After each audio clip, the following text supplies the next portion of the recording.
அஸ்ஸலாமு அலைக்கும் வரஹ்மத்துல்லாஹி வபரகாத்துஹு. இன்னல் ஹம்தலில்லாஹ் நஹ்மதுஹு வ நஸ்தஈனுஹு வ நஸ்தக்ஃபிருஹு வ நஊது பில்லாஹி மின் ஷுரூரி அன்ஃபுஸினா வ மின் ஸய்யிஆத்தி அஅமாலினா மை யஹ்திஹில்லாஹு ஃபலா முதில்ல லஹு வ மை யுத்லில்ஹு ஃபலா ஹாதிய லஹு வ அஷ்ஹது அன் லா இலாஹா இல்லல்லாஹு வஹ்தஹு லா ஷரீக லஹு வ அஷ்ஹது அன்ன முஹம்மதன் அப்துஹு வ ரசூலுஹு. யா அய்யுஹல்லதீன ஆமனு தக்குல்லாஹ ஹக்க துகாத்திஹி வ லா தமூதுன்ன இல்லா வ அன்தும் முஸ்லிமூன்.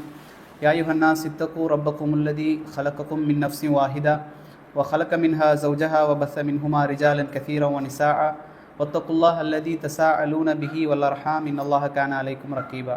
يا أيها الذين آمنوا اتقوا الله وقولوا قولا سديدا يصلح لكم أعمالكم ويغفر لكم ذنوبكم ومن يطع الله ورسوله فقد فاز فوزا عظيما.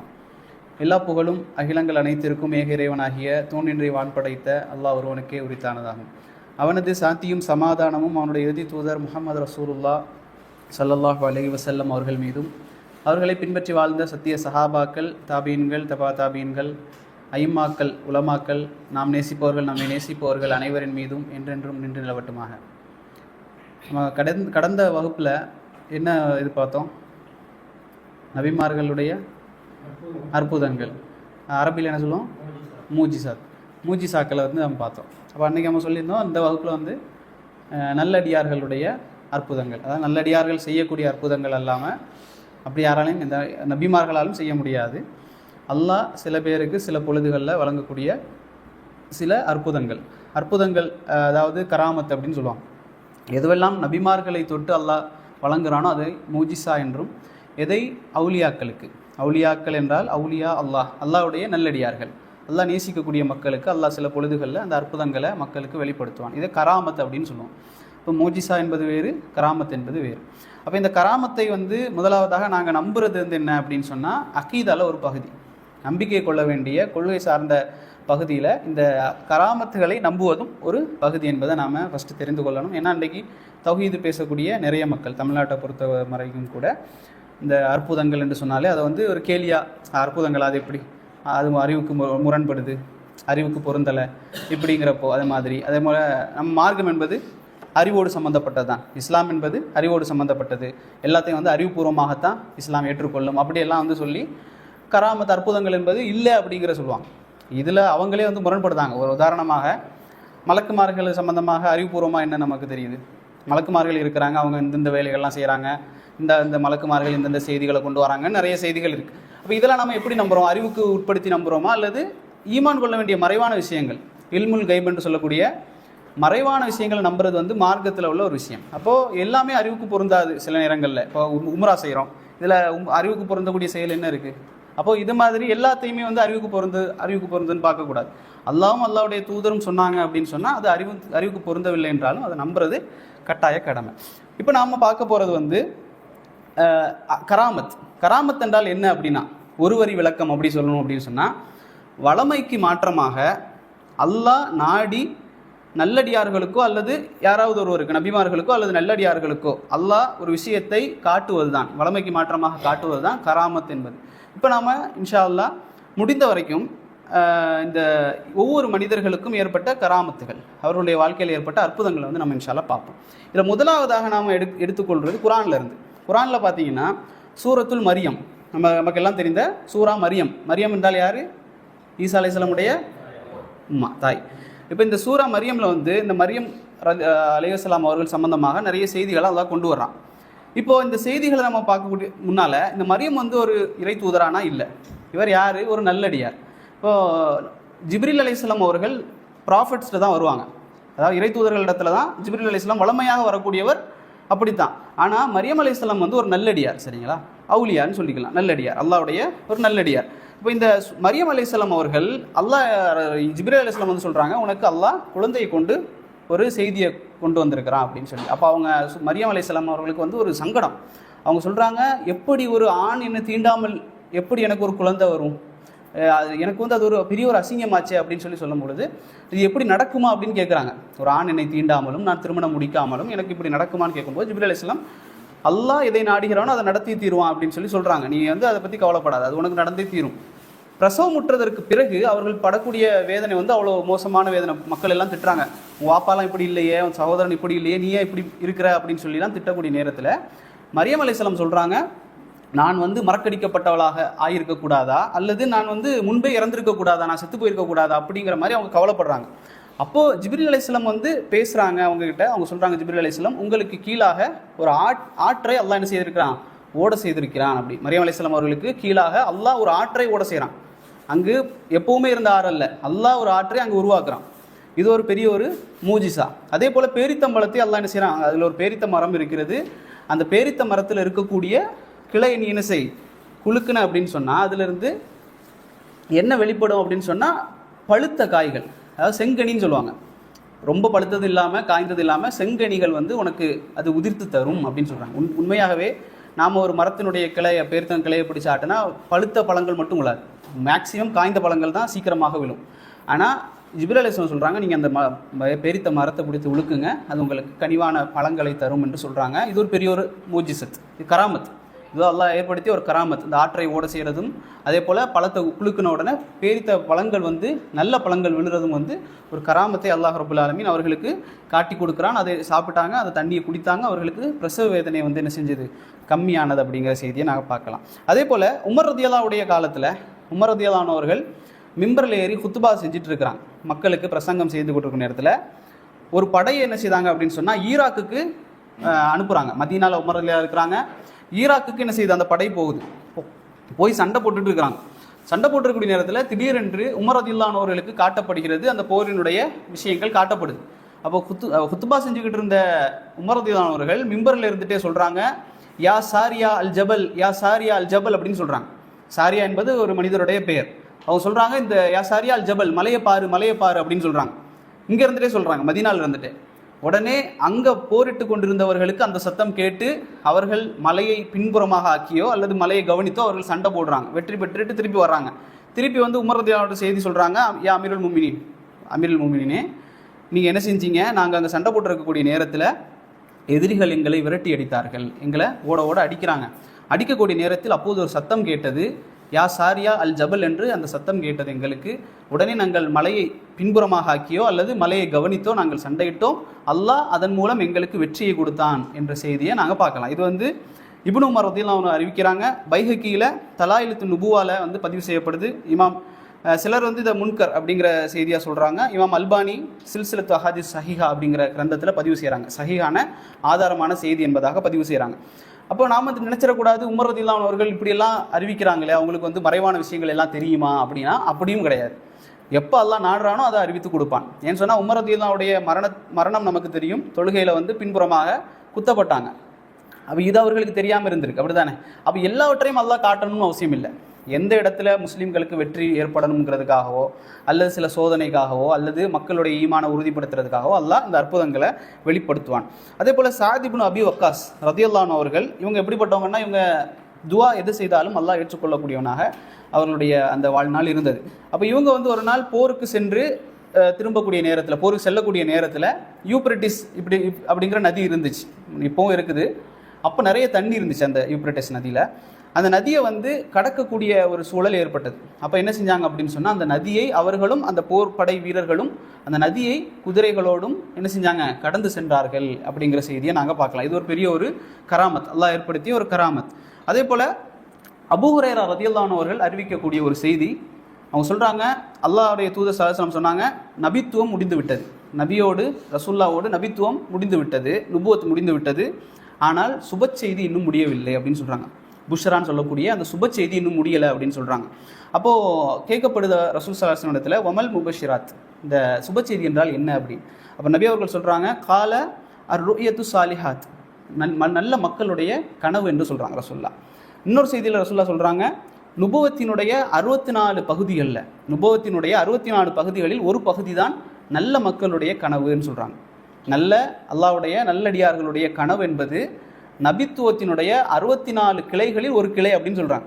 அப்படின்னா சில நல்ல மக்கள் காணக்கூடிய கனவு என்பது அது நடக்கக்கூடியதாக அல்லது சில சுப செய்தியை சொல்லக்கூடியதாக இருக்கும் அப்படின்னு சொல்லி ரசூல் ஸல்லல்லாஹு அலைஹி வஸல்லம் அவர்கள் சொல்கிறாங்க. அப்போ இதில் நல்லடியார்கள் சொல்லப்படுது. இந்த அவுலியா என்றால் யார் அப்படின்னு நாம் பார்க்கணும். அவுலியா என்றால் யாருன்னு சொன்னால் சூரா யூனுஸ்ல அல்லாஹ் சொல்லி காட்டுறான். 62வது அத்தியாயத்தினுடைய 63வது வசனத்தில் அல்லாஹ் ரப்புல் ஆலமீன் சொல்கிறான், அலா இன்ன அவுலியா அல்லாஹி லா ஹவுஃபுன் அலைஹிம் வலாஹும் யஹ்ஸனூன். அல்லாஹ்வுடைய அவுலியாக்கள், அல்லாஹ் அவுலியானே சொல்கிறான் அந்த குரானில். அவுலியாங்கிறது வந்து ஒரு என்ன சொல்கிற வழிகட்ட வார்த்தை அப்படிலாம் இல்லை. அல்லாஹ் சொல்லி காட்டுறான், இன்ன அவுலியா அல்லாஹி லா ஹவுஃபுன் அலைஹிம், அவர்களுக்கு பயம் என்பது இருக்காது. அவுலியாக்களுடைய பண்புகளை நாங்கள் தெரிந்து கொள்ளணும். அவர்களுக்கு பயம் என்பது இருக்காது.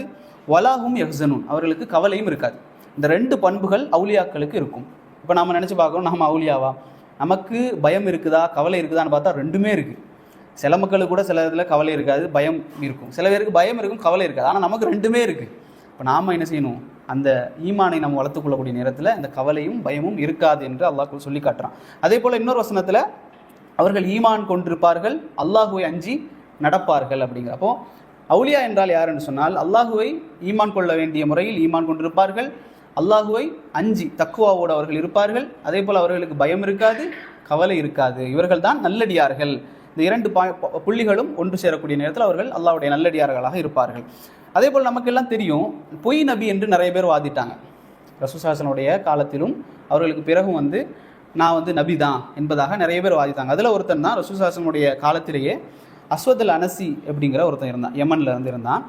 இவன் நிறைய பொய்யான செய்திகளை பரப்பி கொண்டிருக்கூடிய நேரத்தில் அங்கே ஒரு நல்ல மனிதர் இருந்தார், அபு முஸ்லிம் அல் ஹுவலானி அப்படிங்கிற ஒரு மனிதர் இருந்தார். இவர் கடுமையாக இவரை அதாவது அஸ்வதை எதிர்த்துட்டு இருந்தார், பொய்யனை எதிர்த்துட்டு இருந்தார். அப்போ என்ன செய்யப்பட்டது அப்படின்னு சொன்னால், இந்த அபு முஸ்லிம் என்பவரை இந்த அஸ்வத் என்ன செய்யலாம் அப்படின்னு சொன்னால் தீக்குண்டம் மூட்டுறான். இப்ராஹிம் அலைஹிஸ்ஸலாம் அவர்களுக்கு எப்படி ஒரு பெரிய குழி தோண்டி பெரிய தீக்குண்டம் மூட்டப்பட்டதோ அதே போல் இந்த அஸ்வதும் என்ன செய்கிறான் அப்படின்னு சொன்னால் பெரிய தீக்குண்டத்தை ஏற்படுத்தி அதில் இந்த அபு முஸ்லீமை போடுறான். எத்தனை நாளைக்குன்னு சொன்னால் 3 நாள் அவரை நெருப்பில் போடுறான். ஆனால் அந்த நெருப்பு அவரை ஒன்றும் செய்யவில்லை. அவரை என்ன செய்யலை, ஒன்றுமே செய்யலை. அப்படியே தீயில போடப்படுதாரு, அவர் வெளியே வர்றார். இப்போ இவரை உமர் ரலியல்லாஹு அன்ஹு அவர்கள் என்ன செய்கிறாங்க அப்படின்னு சொன்னால் இவர்களை அழைத்தார்கள், சங்கைப்படுத்தினார்கள், கண்ணியப்படுத்தினாங்க. உமர் ரலியல்லாஹு அன்ஹு அவர் சொன்னார்கள், இப்ராஹிம் அலைஹிஸ்ஸலாம் அவர்களுக்கு பிறகு இந்த உம்மத்தில் முதலாவதாக ஒரு மனிதர் தீயிலிருந்து காக்கப்பட்டு வெளியே வர்றார் அப்படின்னு சொன்னால், நெருப்பு குண்டம் தீண்டாத ஒரு மனிதர் இருக்கிறார்னு சொன்னால் இப்ராஹிமுக்கு பிறகு அது இவர்தான் என்பதாக உமர் ரலியல்லாஹு அன்ஹு அவர்கள் சொன்னார்கள். இது ஒரு பெரிய ஒரு அல்லாஹ்வுடைய ஒரு கராமத். அதே போல் சூரா பக்கராவில் 2வது அத்தியாயத்தினுடைய 259வது வசனத்தை நீங்கள் படித்து பார்த்தீங்கன்னா, நீங்கள் வேணால் வீட்டில் போய் படிங்க. சூரா பக்கராவினுடைய 2வது அத்தியாயத்தினுடைய 259வது வசனம். இந்த வசனத்தை எடுத்து படித்து பாருங்கள். அல்லாஹ் ஒரு கதை சொல்லுவான். இது கதையல்ல, உண்மையாக நிகழ்ந்த கதை. அல்லாஹ் சொல்கிறான், ஒரு மனிதர் ஒரு காலத்தில் இருந்தார். அந்த மனிதர் எப்படி இருந்தார்னு சொன்னால், அல்லாஹ் மரணித்து மக்கி போன உடல்களை பிறகு உயிர்த்தெழ வைப்பான் அப்படிங்கிறது நம்பிக்கை கொள்ளாமல் இருந்தார். அப்போ ஒரு பாலடைந்த ஒரு கிராமத்தை அந்த மனிதர் கடந்து செல்கிறார். ஒரு அபண்டன் வில்லேஜை கடந்து போகக்கூடிய நேரத்தில் அவர் என்ன செய்கிறாரு, அவர் கேள்வி கேட்குறாரு, இப்படி அழிக்கப்பட்டு மக்கி மண்ணோடு மண்ணாகி போன இந்த சமூகத்தையா அல்லாஹ் உயிர்ப்பித்து கொண்டு வருவான் அப்படின்னு சொல்லி அவருக்கு ஒரு கேள்வி கேட்குறார். அப்போ அல்லாஹ் என்ன செய்கிறான், அந்த மனிதரை தூங்க வைக்கின்றான். 100 வருடங்கள் தூங்க வைக்கிறான் அல்லாஹ். 100 வருடங்கள் தூங்க வைத்தோட அவர் கூட ஒரு என்ன செய்யுது அப்படின்னு சொன்னால், ஒரு கழுதை இருந்துச்சு, சாப்பாடு இருக்குது, தண்ணி இருக்குது. சாப்பாடு, கழுதை, தண்ணி. அப்போது இது என்ன செய்யறான், அல்லாஹ் 100 வருடங்கள் தூங்க வைத்ததுக்கு பிறகு அவரை எழுப்புறான். அவர்கிட்ட கேட்கப்படுது, நீ எத்தனை வருஷம் தூங்குனேன் அப்படின்னு. அவர் சொல்கிறாரு, ஒரு நாளோ அல்லது ஒரு நாளில் சிறு பகுதியோ நான் தூங்குறேன் அப்படின்னு சொல்கிறார். அல்லாஹ் சொல்கிறான், உன்னுடைய கழுதையை நீ பாரு அப்படின்னு. கழுதையை பார்த்தா எலும்பு கூடாகி அப்படி கிடக்குது. 100 வருஷம் ஆனால் அந்த கழுதை என்ன நிலைமையில் இருக்குமோ அப்படி கிடக்குது. உணவையும் சாப்பாட்டையும் பார்க்குறாரு, தண்ணியையும் நீரையும் பார்க்குறாரு, சாப்பாட்டையும் பார்க்குறாரு, அது அப்படியே இருக்குது.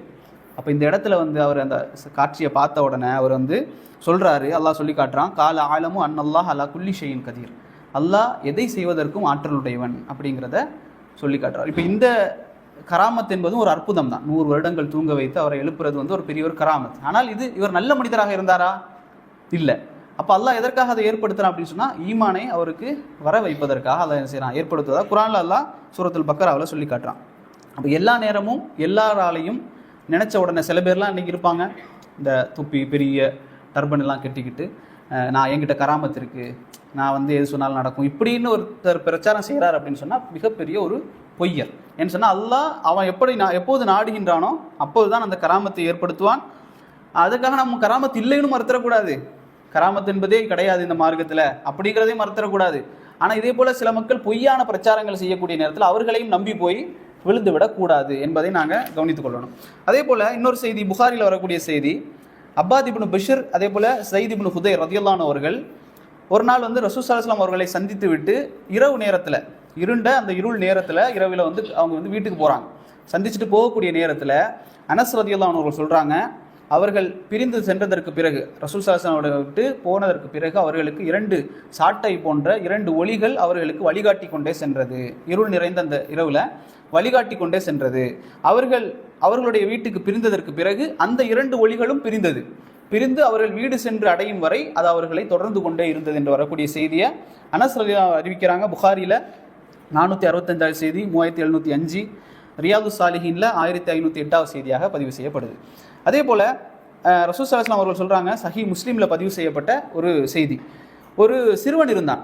அந்த சிறுவன் வந்து உறுதியான தவக்குல் உள்ளவனாக, அல்லாஹ்வின் மீது மிகப்பெரிய ஒரு தவக்குல் உள்ளவனாக அந்த சிறுவன் இருந்தான். அப்போ இவனுக்கு வந்து சூனியத்தை கற்றுக்கொள்ளணும்னு சொல்லி வற்புறுத்தப்படுது. நீ வந்து சூனியத்தை கற்கணும் சொல்லி வற்புறுத்தப்பட்டு, அரசராலேயோ அல்லது பெற்றோராலேயோ வற்புறுத்தப்பட்டு அந்த சிறுவன் என்ன செய்யப்படுறான்னு சொன்னால், சூனியக்காரன் ஒருத்தன்ட்ட போய் ஒப்படைக்கப்பட்டு, நீ வந்து டெய்லி வருவான், நீ படித்து கொடு அப்படின்னு சொல்லி அவனும் டெய்லி போகிறான். போகக்கூடிய வழியில் ஒரு பாதிரியார் சொன்னால் கிறிஸ்தவ பாதிரியாரில் நல்ல மனிதர், அல்லாஹ்வை பற்றி சொல்லிக் கொடுக்கக்கூடிய ஒரு மனிதரை இடையில சந்திக்கிறான். சந்தித்தது என்ன செஞ்சுட்டான் அப்படின்னு சொன்னால், இவர்கிட்டையும் கொஞ்ச நேரம் படிக்கிறான். படிச்சுக்கிட்டு இந்த சூனியக்காரன்கிட்டையும் போய் படிக்கிறான் அந்த சிறுவன். இப்போ இந்த சிறுவன் இப்படி தினமும் பண்ண சில நேரங்களில் வீட்டில் லேட் ஆயிடுது. அதே போல் சூனியக்காரன்ட்ட போகக்கூடிய நேரத்தில் சில நேரத்தில் தாமதமாயிருது. இப்படியே அவனுடைய நாட்கள் கழிஞ்சிக்கிட்டே இருக்குது. அப்போ ஒரு நாள் என்ன செய்யப்படுது, சூனியக்காரன்ட்ட போகக்கூடிய நேரம் தாமதமாயிருச்சு. தாமதமானோன்னா சூனியக்காரன் என்ன செஞ்சுட்டான்னு சொன்னால் அடிச்சிட்டான். அடித்து உதச்சி, நீ ஏன் தாமதமாக வர அப்படின்னு சொல்லி கேட்ட உடனே வந்து உடனே பாதிரியார்ட்ட வர அந்த பையன். பாதிரியார் வந்து ஒரு ஐடியா கொடுக்குறாரு, நீ வந்து அங்கே தாமதமாச்சுன்னா என்ன செய், வீட்டிலேருந்து வர தாமதமாயிட்டுன்னு சொல்லு. வீட்டில் தாமதமாயிட்டுனா சூனியக்காரன்ட்ட படிக்கிற நேரத்தில் எனக்கு தாமதமாயிடுச்சுன்னு சொல்லு அப்படின்னு சொல்லி ஒரு ஐடியா கொடுக்குறாரு. அப்போ ஒரு நாள் இவன் இப்படியே மேனேஜ் பண்ணி போயிட்டு இருக்க நேரத்தில் பாதையில் வந்து ஒரு மிருகம் குறுக்கிடுது. என்ன மிருகம்னு அது ஹதீஸில் இல்லை, ஒரு பயங்கரமான மிருகம் அது வந்து குறுக்கிட்ட உடனே மக்கள் எல்லாரும் போக முடியாமல் இருக்கிறாங்க அந்த பாதை வழியாக. அப்போ இந்த சிறுவன் என்ன செய்கிறான், ஒரு கல்லை எடுத்து ஒரு சத்தம் போட்டு சொல்கிறான், யா அல்லாஹ், இந்த கல்லை நான் எறிகிறேன். சூனியக்காரன் சரி என்றால் இந்த மிருகத்தை போகாமல் இருக்கவை, பாதிரியார் சரி என்றால் இந்த மிருகத்தை வந்து போக வச்சிரு அப்படின்னு சொல்லி ஒரு சத்தியம் செய்கிறான். அவன் கல்லை எரிஞ்ச உடனே அந்த மிருகம் வந்து போயிடுது. உடனே அவன் என்ன நினைக்கிறான், பாதிரியாருடைய கொள்கை தான் சரியான கொள்கை அப்படின்னு நினச்சி அவன் வந்து அதுக்கு பிறகு பாதிரியார்கிட்டே அதிகமாக போக ஆரம்பித்து அந்த ஈமானை வந்து வளர்த்துக்கொள்கிறான். அல்லாஹ்வுடைய தவக்குலை எல்லாத்தையும் அவன் அந்த பையனை செய்கிறான், வளர்த்துக்கிறான். அதுக்கு பிறகு என்ன செய்கிறான் அப்படின்னு சொன்னால், தொழுநோயாளிகளை குணப்படுத்துறது, நோய்வாய்ப்பட்டவர்கள் என்ன செய்கிறாங்க, அவங்கள்ட்ட வந்தாங்கன்னு சொன்னால் அவங்கள குணப்படுத்துகிற இந்த மாதிரி வேலைகளை வந்து அவன் செஞ்சுக்கிட்டு இருக்கிறான். அப்போது இப்படி போயிட்டு இருக்க நேரத்தில் ஒரு நாள் அரச சபையில் அரசருடைய நண்பர் ஒருத்தருக்கு, முக்கிய பதவியில் இருக்கிற ஒருத்தருக்கு வந்து நோய்வாய் ஏற்பட்டுறது. அவர் எங்கே போனாலும் அது சரியாகவே இல்லை. அவர் என்ன செய்கிறாரு, இந்த பையன்கிட்ட தேடி வர்றார். பொக்கிஷங்கள் அதெல்லாம் எடுத்துக்கிட்டு வந்து, எனக்கு வந்து நீ வந்து சரி பண்ணித்தா அப்படின்னு சொல்லி சொல்கிறார். சொன்ன உடனே அந்த சிறுவன் என்ன செய்கிறான் அப்படின்னு சொன்னால், அவர்கிட்ட சொல்கிறான், நீ அல்லாஹுவை ஈமான் கொள், நீ அல்லாஹு மேலே நம்பிக்கை வை, அல்லாஹ் உனக்கு குணப்படுத்தி தருவான், என்னால் எதுவும் செய்ய முடியாது இப்படின்னு சொல்கிறான். இப்படித்தான் நான் வந்து என்ன செய்கிறேன், மக்களை குணப்படுத்துகிறேன் அப்படின்னு சொல்லி அவன் சொல்கிறான். அதே போலே அவர் செய்கிறாரு, அல்லாஹ்வை ஈமான் கொள்கிறாரு, அவருக்கு நோய் குணமாயிருச்சு. இந்த செய்தி வந்து அரச சபையில் பரவுது. அரச சபையில் இருக்கிறவன் அரசர் எப்படி அப்படின்னு சொன்னால் ஃபிரௌன் மாதிரி, நான் தான் கடவுள் என்று சொல்லக்கூடிய அளவுக்கு அந்த அரசனுடைய செயல்பாடு. அப்போ இந்த அரச சபையில் இந்த செய்தி அப்படியே பரவி அரசன் என்ன செய்கிறான் அப்படின்னு சொன்னால், அந்த பையனை பிடிச்சி கேள்வி கேட்குறாரு. இந்த பாதிரியார் இருக்கார, அவர் இந்த பையன்கிட்ட முன்னாலே சொல்லியிருந்தார், யார் என்ன சொன்னாலும் என்ன செஞ்சிடாத, என் பேரை சொல்லிடாத அப்படின்னு சொல்லியிருந்தார் பாதிரியார். ஆனால் அரசன் கேட்க இந்த பையன் என்ன செய்கிறான், சொல்லிடுறான், இந்த மாதிரி இவர்கிட்ட தான் நான் வந்து இந்த கல்வியை நான் படித்தேன் அப்படின்னு சொல்லிடுறான். சொன்ன உடனே அந்த பாதிரியார் அழைத்து வரப்பட்டு அவருடைய தலை வந்து பாதியாக முதல்ல ஒரு வெட்டுறான் அரசன். அதுக்கு பிறகு நீ வந்து ஈமான விட்டுருன்னு சொல்கிறான், அவர் விட மாட்டேன் அப்படின்றார். 2வது வெட்டுறான், அது போல் தலையை முழுதாக துண்டாக்கி அவரை வந்து என்ன செய்கிறான், கொலை செஞ்சிடறான். அதற்கு பிறகு இந்த சிறுவன்ட்டு என்ன செய்கிறான் அந்த அரசன், நீ வந்து என்ன ஈமான் கொன்று அப்படின்னு சொல்கிறான். கடவுளை, உன்னுடைய ரப்பை விட்டுட்டு நீ வந்து என்ன செய், என்ன வந்து ஈமான் கொள்ளு அப்படின்னு சொல்லி. அப்போ அந்த சிறுவன் மறுத்த உடனே இவன் என்ன செய்கிறான் அப்படின்னு சொன்னான், அரசன் அவங்களுடைய ஆட்களை எல்லாம் கூட்டு இந்த சிறுவனை வந்து மலைக்கு மேலே கூட்டிகிட்டு போய் என்ன செஞ்சுருங்க, தள்ளி விட்டுருங்க, சிறுவனை கொலை செஞ்சுருங்க அப்படின்னு சொல்கிறான். அப்போ முதலாவதாக மலைக்கு கூப்பிட்டு போயிட்டாங்க. மலைக்கு கூற்று போடுறவொடனே அவன் வந்து அல்லா இடத்துல கேட்குறான், யா அல்லா என்னை காப்பாற்று அப்படின்னு சொல்லி அல்லா இடத்துல அந்த சிறுவன் முறையிட்டுறான். முறையிட்டவுடன் அந்த மலை குலுங்கியது. அந்த அரசு சபையில் போன அந்த மக்கள் எல்லோரும் என்ன செய்யாங்க, கொல்லப்பட்டாங்க. எல்லாரும் செத்துட்டாங்க. இவன் மட்டும் உயிரோட மறுபடியும் அரசு சபைக்கு வர்றான். அரசன் கேட்குறான், என்னாச்சு அப்படின்னு சொல்லி. இந்த மாதிரி நான் போனேன், மலை வந்து குலுங்கியது, எல்லாரும் கீழே விழுந்து செத்துட்டாங்க, நான் மட்டும் சாகலை, வந்துட்டேன் அப்படின்னு. மறுபடியும் ஒரு கூட்டத்தை அனுப்பி கப்பலில் ஏற்றி இவனை கடலில் கொண்டு போய் தள்ளுங்க அப்படின்னு சொல்லி அவங்க அப்படி செஞ்சு பார்த்த உடனே அங்கே போனவொடனே அவன் கேட்டான், யா அல்லா என்னை காப்பாற்று அப்படின்னு சொல்லி. அங்கேயும் என்ன செய்யப்படுது, படகு ஆடியது, மக்கள் எல்லோரும் கீழே விழுந்தாங்க, இவன் மட்டும் உயிரோட திரும்ப கரை வந்து சேர்ந்துட்டு அரசன்ட்ட மறுபடியும் போகிறான். இப்படி இரண்டு முறை ஆன உடனே அரசன் கேட்குறான், உன்னை என்ன செய்கிறது? இப்போ சிறுவனே சொல்கிறான், என்ன செய்யணும், என்னை கொல்லணும் என்று சொன்னால், என்னை நீ கொல்ல வேண்டும் என்று சொன்னால் மக்களை எல்லாரையும் நீ ஒன்று கூட்டு. ஒரு இடத்துல மக்கள் எல்லோரையும் ஒன்று கூட்டி, இந்த ஊரில் இருக்கிற எல்லா மக்களையும் ஒன்று கூட்டி என்னை ஒரு மரத்தில் என்னை கட்டி வச்சுட்டு பிஸ்மில்லாஹி ரப்பில் குலாம், அல்லாஹ்வுடைய பெயரை கொண்டு அப்படின்னு சொல்லி இந்த குலாம் என்று சொன்னால் சிறுவன், இந்த சிறுவனுடைய ரப்பின் மீது பெயரை கொண்டு என்று சொல்லி அம்பு நீ விடு, அது என்னை தைக்கக்கூடிய நேரத்தில் நான் சாவேன் அப்படின்னு சொல்லி சொல்கிறான். அப்போ அரசன் என்ன செய்கிறான், எப்போ நல்ல வாய்ப்பு கிடைச்சிருச்சுன்னு சொல்லி அதே போல் மக்களை எல்லாம் ஒன்று கூட்டினா அந்த மரத்தில் அந்த சிறுவனை கட்டி வைத்து விட்டு பிஸ்மில்லாஹி ரப்பில் குலாம் என்று சொல்லி அவன் அம்பு எய்த உடனே அந்த சிறுவனுடைய தொண்டையில் வந்து அது தைக்குது. உடனே அந்த சிறுவன் வந்து இறந்த உடனே மக்கள் என்ன செய்கிறாங்க அப்படின்னு சொன்னால், மக்கள் எல்லாரும் சேர்ந்து சத்தம் போட ஆரம்பிச்சிட்டாங்க, ஆமன்து பி ரப்பில் குலாம், ஆமன்து பி ரப்பில் குலாம் அப்படின்னு சொல்லி கத்த ஆரம்பிச்சிட்டாங்க. அந்த சிறுவனுடைய இறைவனின் மீது நாங்கள் ஈமான் கொண்டு விட்டோம் சொல்லி ஒட்டுமொத்த மக்களும், அந்த ஊரில் இருக்கிற எல்லா மக்களும் ஈமான் கொண்டதற்கு பிறகு இது ஒரு கராமத். அந்த பையனை வந்து அல்லாஹ் காப்பாற்றினது அனைத்துமே கராமத். அதே போல் அந்த சிறுவனுக்கு தெரியுது, நான் இப்படி கொல்லப்பட்டாதான் நான் வந்து வெற்றி பெறுவேன் என்பது அவனுக்கு தெரியுது, அவன் சொல்லி கொடுக்குறான். அப்போது இப்படி மக்கள் எல்லாரும் இந்த மாதிரி ஈமான் கொண்டுட்டாங்க. ஒட்டுமொத்த சமுதாயமும் அந்த அல்லாஹின் மீது ஈமான் கொண்ட உடனே ஒரு பெரிய நெருப்பு குண்டத்தை அவன் என்ன செய்கிறான், ஏற்படுத்துகிறான். பெரிய நெருப்பு குண்டத்தை ஏற்படுத்தி ஒவ்வொருவரையாக வரிசையாக அழைச்சு அந்த தீயில போட்டுக்கிட்டே இருக்கிறான் அந்த அரசன். அப்போ ஒவ்வொருத்தர்கிட்டையும் கேள்வி கேட்குறான், எப்படி நீ என்ன ஈமான் கொள்றியா அல்லது அல்லாஹ் ஈமான் கொள்றியா அப்படின்னு சொல்லி ஒவ்வொருத்தராக எரிந்து கொண்டே இருக்கக்கூடிய நேரத்தில் இறுதியாக ஒரு பெண்மணி வர்றாங்க, கை குழந்தையோடு வர்றாங்க. ஒரு பெண்மணி பச்சை பிள்ளையோட வர்றாங்க. வந்து அவங்க என்ன செய்கிறாங்க, தீயை பார்த்த உடனே அவங்களுக்கு வந்து ஒரு தயக்கம், அப்போ பிள்ளையோடு நான் விழணுமா அப்படிங்கிற ஒரு தயக்கம் ஏற்பட்டது. தயக்கம் ஏற்பட்ட உடனே அவன் சொல்கிறான், விழுன்னு சொல்கிறான். அப்போ இவங்க தயங்கிக்கிட்டே நிற்கிறாங்க.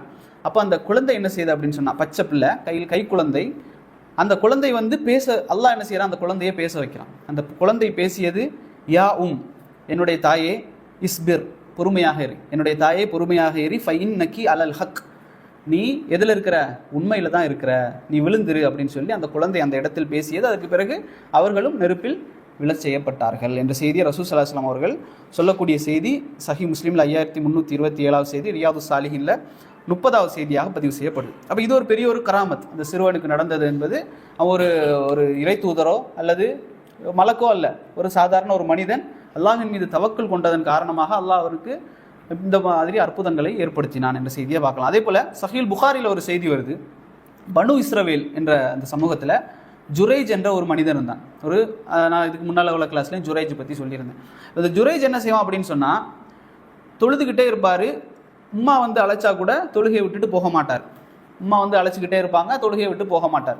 அப்போ ஜுரைஜ் வந்து ஒரு நாள் தொழுதுட்டு இருக்க மாதிரி இதே மாதிரி அம்மா அழைக்கிறாங்க. அழைச்ச உடனே அவர் என்ன செய்கிறாரு, போகாமல் அவருக்கு தோணுது நம்ம உம்மா கூப்பிட்றாங்க, போக வேண்டாம் தொழுகலாம் அப்படி சொல்லி தொழுகிறார். அப்போது அவங்க உம்மா ஒரு சாபம் விடுறாங்க, பையனை பார்த்து ஒரு உம்மா சாபம் விடுறாங்க, எதுக்கு தொழுதுட்டு இருந்தான்னு சொல்லிட்டு, நான் கூப்பிட்டதுக்கு வராமல் தொழுதுட்டு இருந்தான்னு உம்மா சாபம் விடுறாங்க. இன்றைக்கி அப்படியா நடக்குது, தொழுக போடான்னா அம்மா என்ன செய்கிறாங்க, சாபம் விடுறாங்க. அப்போது அப்படி அம்மா வந்து என்ன சாபம் விடுறாங்கன்னு சொன்னால், இவன் இருக்கானே, இவன் வந்து ஒரு விபச்சாரியினுடைய முகத்தில் விழிக்காத வரை, இந்த ஒரு விபச்சாரியினுடைய முகத்தை பார்க்காத வரைக்கும் இவன் சாவக்கூடாது அப்படின்னு சொல்லி ஒரு சாபம் விடுறாங்க. அப்போ அந்த சாபத்தையும் அல்லாஹ் என்ன செய்கிறான், ஏற்றுக்கொள்கிறான். அப்போது அந்த ஊரில் வந்து ஒரு விபச்சாரி இருந்தால் அவள் என்ன செய்கிறா அப்படின்னு சொன்னால், ஒரு சவால் விடுறா, நான் யாரையும் வந்து என்னுடைய வழிக்கு கொண்டு வருவேன் அப்படின்னு சொல்லி. அப்போ இது சொல்லப்படுது, ஜுரைஜ் என்ற ஒரு மனிதர் இருக்கிறாரு, அவரை ஒன்றால் முடிஞ்சால் இது பண்ணு அப்படின்னு சொல்லி. அப்போ ஜுரைஜிட்ட வந்து அவங்க வந்து முயற்சி பண்ணுறா, தோல்வி அடைகிறான்.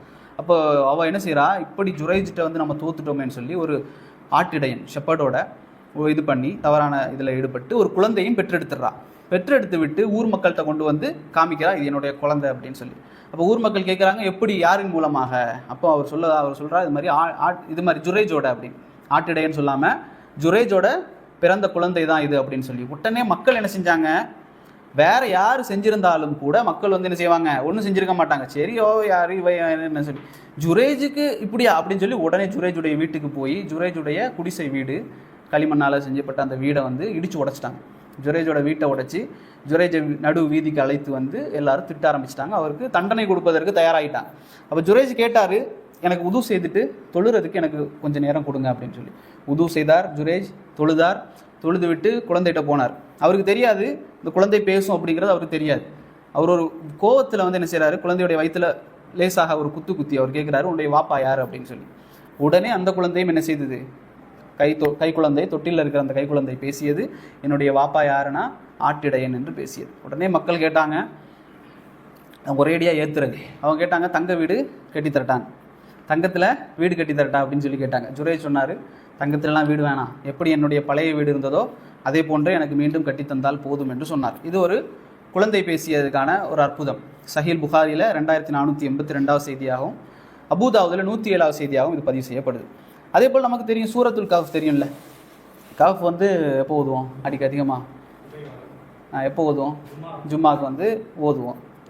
அதே போல் முதல் 10 வசனங்களை மனனம் செஞ்சுருந்தா, சூரத்துல் கஹ்ஃபுடைய முதல் 10 வசனங்களை மனனம் பண்ணியிருந்தா தஜ்ஜாலுடைய அந்த இதிலிருந்து அல்லாஹ் பாதுகாப்பான் என்ற ஹதீஸ் வருது. அப்போ இந்த சூரத்துல் கஹ்ஃபில் வந்து நமக்கு தெரியும் குகைவாசிகளுடைய சம்பவம். இன்னொரு செய்தியும் அதில் வரும், மூசா ஹிதுருடைய சம்பவம் அதில் வரும். அப்போ இந்த கஹ்ஃப்வாசிகள் குகைவாசிகள் வந்து ரோமில் இருந்தாங்க. அந்த செய்தி வந்து குரானில் வரலை, அந்த இதில் வருது, தஃப்சீர்களில் வருது. ரோமில் வந்து இஃபீசஸ் அப்படின்னு சொல்லப்படக்கூடிய ஒரு இடத்துல தான் வந்து இந்த குகைவாசிகள் இருந்தாங்க. இவர்கள் வந்து எத்தனை வருடங்கள் அல்லாஹ் தூங்க வச்சான்னு குரானில் சொல்லக்கூடிய நேரத்தில் 300 + 9ன்னு சொல்கிறான். 300 வருடங்களும் அதிகப்படியாக 9 வருடங்கள், 309 வருடங்களை அல்லாஹ் வந்து அந்த மனிதர்களை தூங்க வைக்கிறான். இந்த குகைவாசிகளை வந்து இளைஞர்கள், சரிங்களா, குகைவாசிகள் இளைஞர்கள், நல்ல வசதியான வீட்டில் வளர்ந்த இளைஞர்கள். அந்த ஊரில் வந்து அதாவது கிறிஸ்தவம் சமயத்தில் கிறிஸ்தவம் வந்து அதாவது ஈசா அலைஹிஸ்ஸலாமுடைய இஸ்லாம் இருக்குது. ஈசா அலைஹிஸ்ஸலாம் அவர்களை பின்பற்றிய முஸ்லீம்கள் இருந்தாங்க. அந்த முஸ்லீம்கள் தான் இவர்கள், சரிங்களா. ரசூல் ஸல்லல்லாஹு அலைஹி வஸல்லம் அவர்களுக்கு முன்பாக இருந்த அந்த ஈசா அலைஹிஸ்ஸலாமுடைய முஸ்லீம்கள் இவர்கள். அப்போ அந்த நாட்டில் இருந்த பெரும்பான்மையான மக்கள் வந்து அநியாயக்காரர்களாகவும் அனாச்சாரங்கள் செய்யக்கூடியவர்களாக இருந்த நேரத்தில் தான் அல்லாஹ் என்ன செய்யணும் அப்படின்னு சொன்னால், இந்த மனிதர்களை குகைவாசிகளை அந்த குகைக்குள்ளே தங்க வச்சு 309 வருடங்கள் அந்த மனிதர்களுக்கு அல்லாஹ் தூக்கத்தை ஏற்படுத்துகிறான். இது எதற்காகன்னு சொன்னால், அங்கே அந்த ரோமில் இஃபீசஸில் இருந்த அந்த மனிதர்கள் என்ன நம்பினாங்கன்னா, அல்லாஹ் வந்து உயிர் தெலை செய்ய மாட்டான். எப்படி அந்த மனிதனை நான் சொன்ன சூரத்துல் பக்ராவுடைய 259வது வசனத்தில் அந்த மனிதனை 100 வருடம் தூங்க வச்ச மாதிரி இந்த மனிதர்களை குகைவாசிகளை அல்லாஹ் ரப்புல் ஆலமீன் 309 வருடங்கள் தூங்க வைக்கிறான். அவர்களோட ஒரு நாயும் போச்சு, ஒரு நாயும் கூட இருந்துச்சு. அல்லாஹ் அந்த செட்டப்பை எப்படி ஏற்படுத்தியிருந்தான்னு சொன்னால், காற்றும் அளவோடு போகும் மாதிரியும் வெயிலும் அளவோடு படுற மாதிரியும் அல்லாஹ் வைத்திருந்தான். அதே போல் அவர்களை வந்து புரட்டி போட்டு கொண்டே இருந்தான். தூங்கிட்டு தான் இருந்தாங்க, புரண்டு கொண்டே இருந்தாங்க. ஒரே மாதிரியும் படுத்துகிட்டே இருக்கல, புரண்டுக்கிட்டே இருந்தாங்க. அதற்கு ஒரு காரணம் சொல்லுவாங்க மெடிக்கல் ரீதியாக. ஒரே இடத்துல உடம்பு இருக்கக்கூடிய நேரத்தில் அது வந்து அரிப்பு ஏற்படும், அல்லது வந்து அரிப்புனா மணல் புழுக்களுடைய அரிப்பு, அல்லது இந்த பிளட் சர்க்குலேஷன் அதில் வந்து பாதிப்பு ஏற்படும். அப்போ அல்லாஹ் வந்து அதையும் செய்ய வச்சான். அவர்களுடைய காதுகளை வந்து அல்லாஹ் என்ன செஞ்சிருந்தான், அடைச்சி வச்சிருந்தான். அப்போ அந்த மாதிரி தூங்க வச்சதுன்னா 309 வருடங்கள் தூங்க வச்சது ஒரு பெரிய ஒரு கராமத். இந்த குகைவாசிகள் என்பவர்கள் அவர்களும் நபி கிடையாது, அதுதான் நான் சொல்கிறேன்.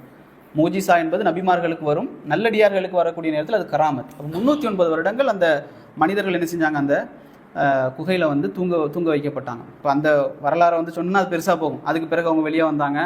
வெளியே வந்து அந்த காசை கொண்டு போய் சாப்பாடு வாங்குவதற்காக கொடுத்தாங்க. அவங்க கேட்டாங்க, நீ யார், 300 இடத்துக்கு மேலே உள்ள காயின் இது, இப்போ கொண்டு வந்து சாப்பாடு கேட்டால் எப்படி தர முடியும் அப்படின்னு சொல்லி கேட்கும்போது அவங்களுக்கு தெரியுது, இப்போ இவர் தான் வந்து இந்த குகைவாசிகளில் நாம் நினச்சிட்டு இருந்தோமே, முன்னாலே எங்கேயோ ஓடி போயிட்டானுங்க இல்லை செத்து போயிட்டானுங்கன்னு நினச்ச அந்த மக்கள், நல்ல மக்கள் தான் இவங்க அப்படின்னு சொல்லி கண்டறியப்பட்டாங்க. அது ஒரு பெரிய செய்தி. இதில் அந்த குகைவாசிகள் 309 வருடங்கள் தூங்க வைக்கப்பட்டது வந்து பெரிய ஒரு கராமத் அல்லாஹ் குரானில் சொல்லி காட்டுறான். அதே போல் குரானில் இன்னொரு இடத்துல சூரத்துல் ஹூதினுடைய 11வது அத்தியாயத்தினுடைய 71, 72வது வசனங்களை நீங்கள் எடுத்து பார்த்தீங்கன்னா, இப்ராஹிம் அலைஹிஸ்ஸலாமுடைய முதல் மனைவி யார்? இப்ராஹிம் அலைஹிஸ்ஸலாமுடைய முதல் மனைவி சாரா. இஸ்மாயில் அலைஹிஸ்ஸலாம் வந்து யாருடைய பிள்ளை? ஹாஜரா, கரெக்ட். அப்போது இந்த முதல் மனைவி சாரா அலைஹிஸ்ஸலாம் அவர்களுக்கு பிள்ளை இல்லை, சரிங்களா. இப்ராஹிம் அலைஹிஸ்ஸலாம் அவர்களுக்கும் சாரா அலைஹிஸ்ஸலாம் அவர்களுக்கும் பிள்ளை இல்லை. அதற்கு பிறகு கிஃப்டாக வழங்கப்பட்டவங்க தான் யார்? ஹிஜ்ர் அலைஹிஸ்ஸலாம், சரிங்களா. ஹாஜரா, நம்ம சொல்கிறது ஹாஜரா. இந்த ஹாஜர் அலைஹிஸ்ஸலாம் மூலியமாகத்தான் முதல் குழந்தை பிறக்குது. இப்ராஹிம் அலைஹிஸ்ஸலாம் அவர்களுக்கு 90 வயசுக்கு மேலே இஸ்மாயில் அலைஹிஸ்ஸலாம் அவங்க பிறக்கிறாங்க. இப்போ நமக்கு தெரியும் யூதர்கள்னு இருக்கிறாங்க. இந்த யூதர்கள் எல்லாரும் எந்த வம்சாவளினா முதல் மனைவியுடைய வம்சாவளி, சாரா அலைஹிஸ்ஸலாம்லேருந்து வந்த அந்த வம்சாவளி, இஸ்ஹாக் யாக்கூப் அப்படின்னு வரக்கூடிய ஈசா அலைஹிஸ்ஸலாம் வரைக்கும். இஸ்ஹாக்லேருந்து தொடங்கி யாக்கூபு, மூசா, ஈசா எல்லாருமே யார் தான்? பனு இஸ்ரவேலர்கள். இவர்கள் தான் யார்? இன்றைக்கு யூதர்கள் என்று சொல்லப்படக்கூடிய. இஸ்மாயில் அலைஹிஸ்ஸலாம் அவர்களுக்கு பிறகு எந்த நபித்துவமும் இல்லை. அதாவது இப்ராஹிம் அலைஹிஸ்ஸலாமுடைய இரண்டாவது மனைவி ஹாஜராவுக்கு இஸ்மாயில் அலைஹிஸ்ஸலாம் பிறக்கிறாங்க, அவங்க நபி. அதற்கு பிறகு எந்த நபியுமே இங்கே இல்லை, அரபுல இல்லை. அதுக்கு பிறகு கடைசியாக வந்தது யார் அப்படின்னு சொன்னால் ரசூல் ஸல்லல்லாஹு அலைஹி வஸல்லம் அவர்கள், இஸ்மாயில் நபியினுடைய வம்சாவளி. இப்போ யூதர்கள் எந்த விதத்தில் நமக்கு முரண்படுவாங்கன்னா, அவர்களுக்கு தெரியும் இந்த ப்ராஃபெட் முகமது ஸல்லல்லாஹு அலைஹி வஸல்லம் யார் அப்படின்னு சொன்னால் இறை தூதர் அப்படிங்கிறது. ரசூல் ஸல்லல்லாஹு அலைஹி வஸல்லம் சொல்கிறாங்க, அவர்களுடைய பிள்ளைகளை அவர்கள் அடையாளம் காண்பதை விட என்னை அவர்களுக்கு தெரியும், நான் தான் நபி என்பது. ஆனால் ஏன் மறுக்கிறாங்கன்னு சொன்னால் அந்த பரம்பரையில் வரலையேன்னு. அதுதான் அந்த ஒரு விஷயம்தான். சாரா அலைஹிஸ்ஸலாம்லேருந்து வரலையே, இஸ்மாயில் நபியிலேருந்து வந்துட்டாருங்கிறது தான் அவர்களுடைய பிரச்சனை. இன்றைக்கும் அவர்கள் அந்த பிரச்சனையை தான் பெருசு பண்ணுவாங்க. சரி, இப்போ இந்த சாரா அலைஹிஸ்ஸலாம் அவர்கள் இருக்கக்கூடிய நேரத்தில் 3 மலக்குமார்கள் வர்றாங்க. இப்ராஹிம் அலைஹிஸ்ஸலாமுடைய காலத்தில் இன்னொரு நபி இருந்தார். யார் தெரியுமா? இப்ராஹிம் அலைஹிஸ்ஸலாம் கூடவே இன்னொரு நபி இன்னொரு இடத்துல இருந்தார், லூத் அலைஹிஸ்ஸலாம். சரிங்களா? லூத் அலைஹிஸ்ஸலாம் இவர் ஒரு சகோதரன் மாதிரி இப்ராஹிம் அலைஹிஸ்ஸலாம். இப்ராஹிம் அலைஹிஸ்ஸலாம் நெருப்பில் போட்டாங்கல்ல, நெருப்பில் போட்ட உடனே அவரை ஊரை விட்டு போக சொல்லிட்டாங்க. நீங்கள் இந்த ஊரை விட்டு காலி பண்ணிடுங்க, ஏன்னா சாவடிக்க முடியலை இப்ராஹிமை. அப்போ நீங்கள் போங்கன்னு சொன்ன உடனே அவரோடு போன ஒரே ஒரு மனிதர் யாருன்னா லூத் அலைஹிஸ்ஸலாம். அப்போ அவர் நபியாக்கப்பட்டார் இப்ராஹிம் அலைஹிஸ்ஸலாம் அவர்களுக்கு பிறகு. ஆனால் அந்த காலத்திலேயே ஓரின சேர்க்கையாளர்களுக்கான நபியாக லூத் அலைஹிஸ்ஸலாம் ஆக்கப்பட்டாங்க. அப்போ இந்த லூத் அலைஹிஸ்ஸலாம் அவர்களை அழிக்கிறதுக்காக, அங்கே தண்டனை கொண்டு வருவதற்காக அல்லாஹ் 3 மலக்குமார்களை வானத்திலிருந்து இறக்கினான். அவர்கள் முதலாவதாக போன இடம் என்ன அப்படின்னு சொன்னால் இப்ராஹிம் அலைஹிஸ்ஸலாமுடைய வீட்டுக்கு மனிதர்களாகத்தான் போனாங்க. இப்ராஹிம் அலைஹிஸ்ஸலாம் வீட்டுக்கு மனிதர்களாக போனாங்க. போனவுடனே இப்ராஹிம் அலைஹிஸ்ஸலாம் அந்த ஆடெல்லாம் வெட்டி என்ன செய்கிறாங்க, கறி சமைச்சு சாப்பாடு செஞ்சு கொண்டு கொடுக்குறாங்க. அவங்க சாப்பிட மாட்டேன் அப்படின்னு சொல்கிறாங்க, சாப்பிடவே மாட்டேங்கிறாங்க. இப்ராஹிம் அலைஹிஸ்ஸலாம் அவர்களுக்கு ஒரு பயம் ஏற்படுது, என்ன பிரச்சனை, யாருன்னு தெரியலையே, ஏன் சாப்பிட மாட்டேங்கிறாங்கிற மாதிரி ஒரு பயம் ஏற்படுது. உடனே அவங்க சொல்கிறாங்க, நாங்கள் யார் அப்படின்னு சொன்னால் லூத் அலைஹிஸ்ஸலாம் அவர்களை அழிப்பதற்காக வரப்பட்ட நாங்கள் மலக்குகள், நாங்கள் மனிதர்கள் அல்ல அப்படின்னு சொல்கிறாங்க. அந்த நேரத்தில் தான் அவங்க என்ன செய்கிறாங்கன்னா, சாரா அலைஹிஸ்ஸலாம் அவர்களுக்கு மலக்குமார்கள் என்ன செய்கிறாங்க, ஒரு நற்செய்தி சொல்கிறாங்க, உங்களுக்கு மகன் பிறப்பார் அப்படின்னு சொல்லி. இது ஒரு பெரிய ஒரு கராமத். அவங்க அப்போ அந்த சாரா அலைஹிஸ்ஸலாம் அவங்க சொல்கிறாங்க இஸ்ஹாக்கு பிறகு யாக்கூப், இப்படி உங்களுக்கு பரம்பரை வரப்போகுது அப்படின்னு சொல்லி, உங்களுக்கு குழந்தை பிறக்க போகுது அப்படின்னு சொல்லி கேட்குறாங்க. எப்படி எனக்கு பிறக்கும் அப்படின்னு கேட்குறாங்க.